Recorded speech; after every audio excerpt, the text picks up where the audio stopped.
Bom sábado a todos, queridos irmãos amados da Jerusalém Comunidade Evangélica do Heliópolis.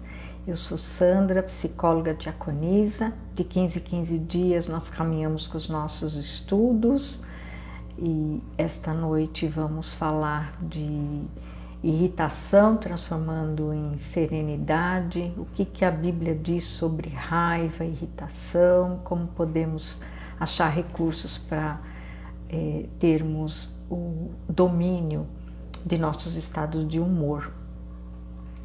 Esse estudo está fundamentado na teopsicologia, com apoio da Educação Cristã 2, com apoio da pastora Maria José.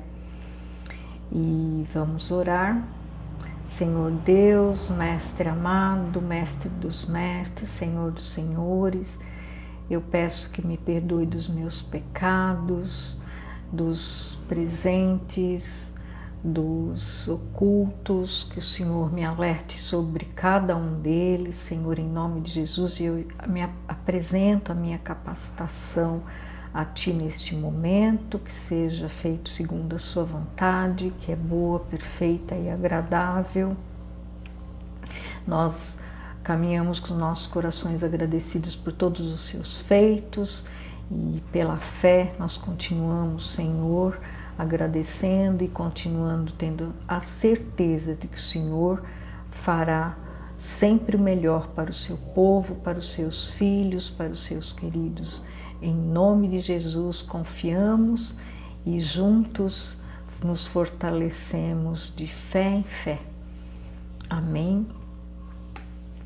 E hoje eu vou contar uma parábola, uma fábula sobre Gengis Khan e que passa uma lição sobre esse tema de autocontrole, da irritação, da raiva. O próximo vídeo será sobre essa fábula. Eu vou contar uma parábola hoje de Gengis Khan, para falar da irritação transformada em serenidade. O que acontece? Quais as consequências quando nós colocamos nossa irritação em ação? E essa história é uma adaptação de James Baldwin. E Gengis Khan foi um grande rei e guerreiro. Ele conduziu o exército à China e à Pérsia e conquistou muitas terras. Em todos os países falava-se de seus feitos ousados e dizia-se que desde Alexandre o Grande não houvera rei igual. Certa manhã, longe das guerras, saiu cedo de casa a fim de passar o dia caçando na floresta. Muitos amigos foram com ele, todos portando seus arcos e flechas, seguiam felizes em suas montarias. Acompanhavam-nos serviçais conduzindo os cães pela retaguarda. Aqui não vou me reter às questões ecológicas, das quais eu não aprovo caça, mas isso foi uma questão da era medieval e o nosso propósito é outro. Mesmo porque eles não conseguiram muitas caças, isso era bom. O grupo mostrava-se muito bem disposto, seus gritos e risadas retumbavam na floresta. Esperavam bater muitos animais que trariam para casa no final do dia. O rei levava ao punho seu falcão predileto, pois naquela época essa ave era treinada para caça. A uma ordem do dono, o pássaro alçava voo e do alto vasculhava a floresta.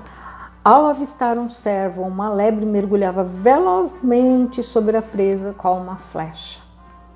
O dia inteiro passaram Gengis Khan e seus caçadores a cavalgar pela floresta. Não encontraram, porém, tanta caça quanto esperavam. À tardinha, decidiram retornar.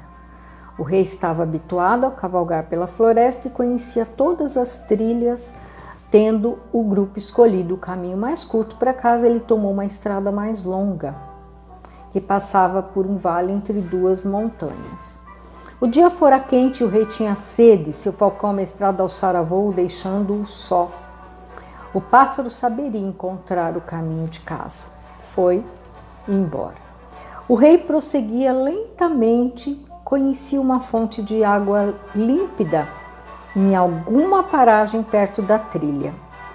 Se ao menos pudesse encontrar naquele momento água, mas os dias quentes do verão haviam secado todos os córregos da montanha. Mas eis que, para sua alegria, avistou um pouco de água, escorrendo pela beira de uma pedra. Haveria de encontrar a fonte logo acima.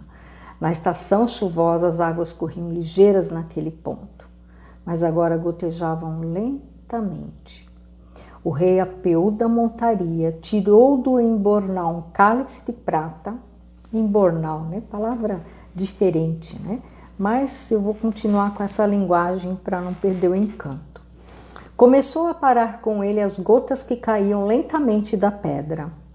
A água demorava para encher o cálice e o rei tinha tanta sede que mal poderia esperar. Finalmente estava quase cheio, levou aos lábios, estava prestes a sorver o primeiro gole. De repente, um zunido cruzou os ares e o cálice foi derrubado de suas mãos. A água derramou-se toda. O rei procurou ver quem fizera aquilo. Fora seu falcão amestrado. O pássaro voou de um lado para o outro algumas vezes e acabou pousando nas pedras perto da fonte. O rei pegou o cálice, tornou a recolher as gotas de água. Dessa vez não esperou tanto tempo. Quando estava pela metade, levou à boca, mas antes que o cálice lhe tocasse os lábios, o falcão deu outro mergulho rasante e derrubou o objeto. Então o rei começou a ficar zangado, empreendeu mais uma tentativa e pela terceira vez o falcão o impediu de beber. O rei ficou bastante irritado e gritou: "Como te atreves a fazer isso? Se eu pusesse minhas mãos em ti, torcer-te-ia o pescoço." Mais uma vez o rei encheu o cálice, porém antes de levá-lo à boca sacou a espada. "Agora, senhor falcão, é a última vez", disse-lhe. Mal proferia as palavras, o falcão mergulhou e derrubou-lhe das mãos o cálice. Mas o rei já esperava por isso. Deu-lhe um golpe, acertou o pássaro em pleno voo e logo o pobre falcão jazia aos pés do dono, sangrando até morrer. "É o que mereces por teus caprichos", disse Gengis Khan. Entretanto, ao procurar o cálice, encontrou-o caído entre duas pedras onde não conseguia alcançá-lo. "Mesmo assim, vou beber desta fonte", disse consigo mesmo. E pôs-se a galgar a parede íngreme da rocha para chegar até o lugar de onde a água escorria. A tarefa era árdua e quanto mais subia, mais sede sentia. Por fim, atingiu o local. Havia de fato uma nascente, mas o que era aquilo dentro da poça, ocupando-lhe quase todo o espaço? Uma enorme serpente morta e das mais venenosas.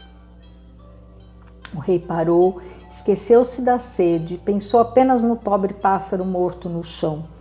"O falcão salvou minha vida", gritou, "e o que fiz em troca era meu melhor amigo e eu o matei." Desceu a escarpa, tomou cuidadosamente o pássaro nas mãos e o colocou no embornal. Subiu na montaria e partiu ligeiro, dizendo consigo: "Aprendi hoje uma triste lição, que é nunca fazer coisa alguma movido pela raiva." E não é somente a lição, desta parábola, não é somente a questão da raiva, mas tantas questões que envolvem uma consequência de irritação, quando atinge as pessoas da nossa confiança, quando estamos em momento de estresse, porque o rei estava num momento de estresse e que o irritou e o cegou a perceber que o falcão era alguém, algum ser da sua relação de confiança, e foi machucado de uma maneira até irreversível. Então devemos controlar nosso temperamento. Quando você estiver irritado por algum motivo, conte até 10 antes de agir precipitadamente. Quando estiver muito irritado, conte até 100. Essa foi a lição de Gengis Khan, que ele aprendeu numa bela tarde de sol 800 anos. Seu império estendia-se da Europa Oriental ao Mar do Japão. E existe uma passagem na Bíblia que diz: não colocais a sua ira sobre o sol. Então me parece que sentir ira, raiva é humano. E aquilo que está sobre o sol está acordado. Então tem muito a ver com não acordar a sua ira, não deixá-la sobre o sol, não despertá-la. Esta é uma mensagem de complemento das nossas postagens sobre irritação e qual os nossos empenhos em transformar nossos momentos de irritação em serenidade. Um beijo para todos. Então, assistimos a leitura sobre a história de Gengis Khan e que nos passa uma lição, né? Triste, mas às vezes nós temos que meditar, né? Quem é o nosso falcão? Então, a Bíblia, o que a Bíblia diz sobre irritação e raiva? A Bíblia ensina que não controlar a raiva ou a ira faz mal para quem guarda esse sentimento e para quem está por perto também. Como na fábula que contei sobre Gengis Khan, o que te irrita a ponto de te cegar? Quem são as pessoas de sua fonte de apoio como o falcão de Gengis Khan? Na irritação é preciso cuidar de considerá-las, porque provavelmente quando nós estamos irritados, são essas pessoas que levam o nosso pior. Por estarem mais perto, principalmente nesses momentos de isolamento social, onde as famílias precisam estar muito mais juntas, trabalhando, estudando na mesma casa, trabalhando, dividindo os mesmos espaços, né, se atropelando às vezes na rotina. E uma das questões, né, é que uma das coisas que mais nos desconstrói é relacionamento, por causa das expectativas, do que cada um espera, inclusive dentro de uma rotina. Um quer fazer uma coisa, outro quer fazer outra, um espera uma coisa, outro espera outra. Se não tem o hábito de conversar, de combinar, as coisas se atropelam e a irritação e a raiva é presente porque somos humanos. Em Provérbios 16:32 diz: muito melhor é o homem paciente que o guerreiro. Mais vale controlar as emoções e os ímpetos do que conquistar toda uma cidade. Gengis Khan mesmo era um líder, né, que conquistava cidades. E olha o que aconteceu no momento de irritação e de raiva. Às vezes uma pessoa pode ter motivos para ter raiva. A Bíblia tem princípios que podem ajudar uma pessoa a controlar a raiva. Em Efésios 4:26 diz: irai-vos e não pequeis, não se ponha o sol sobre a vossa ira. Então eu digo que quando uma coisa está sobre o sol, está acordada, né? Então diz: não coloque o sol sobre a ira, porque ela vai ficar acordada, acesa, né? Despertada. Por causa da imperfeição, a ira do homem não produz a justiça de Deus, está em Tiago 1:20. E como você pode controlar a raiva? Saiba os perigos de não controlar, os perigos que você causa quando você não controla a raiva. Controle a raiva antes que você faça alguma coisa de que se arrependa. Se possível, retire-se quando a raiva começar a crescer dentro de você. Reúna todos os fatos e ore para ter paz mental. Esses são os passos necessários, que são os recursos para ter um controle melhor da raiva. Vou falar sobre os perigos de não controlar a raiva. Alguns podem achar que colocar toda a raiva para fora é um sinal de força, mas na verdade quem não consegue controlar a raiva tem uma fraqueza grave. Como uma cidade arrombada sem muralhas é o homem que não consegue se controlar. Em Provérbios 25:28, 29 e 11. Por outro lado, quando cultivamos a habilidade de controlar a raiva, mostramos que somos fortes de verdade, que temos discernimento. Controle a raiva antes que você faça alguma coisa de que se arrependa. Em Salmo 37:8 diz: deixe a ira e abandone o furor, não se aborreça e não se volte para fazer o mal. Veja que quando sentimos raiva, nós temos uma escolha. Podemos deixar para lá antes que a raiva nos leve a fazer o mal, como aconteceu com Gengis Khan. Como diz novamente, vou repetir, Efésios 4:26, fiquem irados, mas não pequem. E se possível, retire-se quando a raiva começar a crescer dentro de você. A Bíblia diz, começar uma briga é como abrir uma represa. Retire-se antes de estourar a discussão. Em Provérbios 17:14. É verdade que o melhor a fazer é resolver qualquer problema imediatamente. Mas você e a outra pessoa talvez precisem esfriar a cabeça para conseguir conversar sobre o assunto com calma. Outro item que ajuda a dominar a irritação é reunir todos os fatos. Em Provérbios 19:11 diz: a perspicácia do homem faz com que ele não se ire facilmente. Antes de chegar a uma conclusão, é bom reunir todos os fatos. Quando ouvimos com atenção tudo que está envolvido, as chances de ficarmos com raiva sem motivo são bem menores. Então viu que Gengis Khan ficou só envolvido com a sede dele, com o problema dele, com o estresse dele, teve dificuldade de pensar um pouco mais sobre a situação como um todo. Ore para ter paz mental. A oração pode ajudar você a ter a paz de Deus, que está além de toda compreensão. Filipenses 4:7. A oração é uma das muitas maneiras que podemos receber o Espírito Santo de Deus. Esse Espírito pode nos ajudar a desenvolver qualidades como paz, paciência e autodomínio. Mas a sabedoria que do alto vem é primeiramente pura, depois pacífica, moderada, tratável, cheia de misericórdia e de bons frutos, sem parcialidade e sem hipocrisia. Ora, o fruto da justiça semeia-se na paz para os que exercitam a paz. Tiago 3:17-18. Então, buscar a paz é um exercício contínuo, uma disponibilidade de coração de buscá-la e de dominar a raiva e a irritação. A irritabilidade não é amorosa e não provoca amor, quanto muito provoca também mais irritação.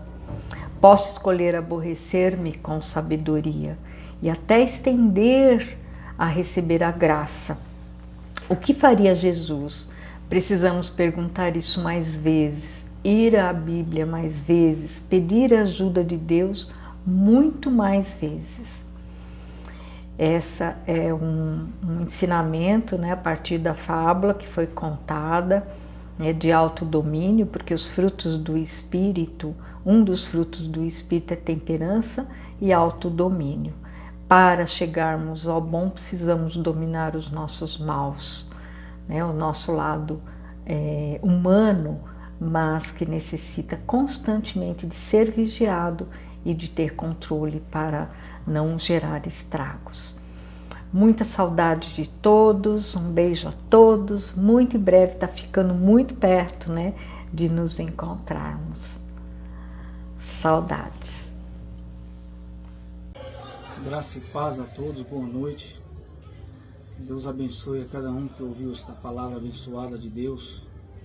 Que o Senhor tenha reservado cada vez mais palavras abençoadas para nós. Que venha continuar nos fortalecendo, nos abençoando.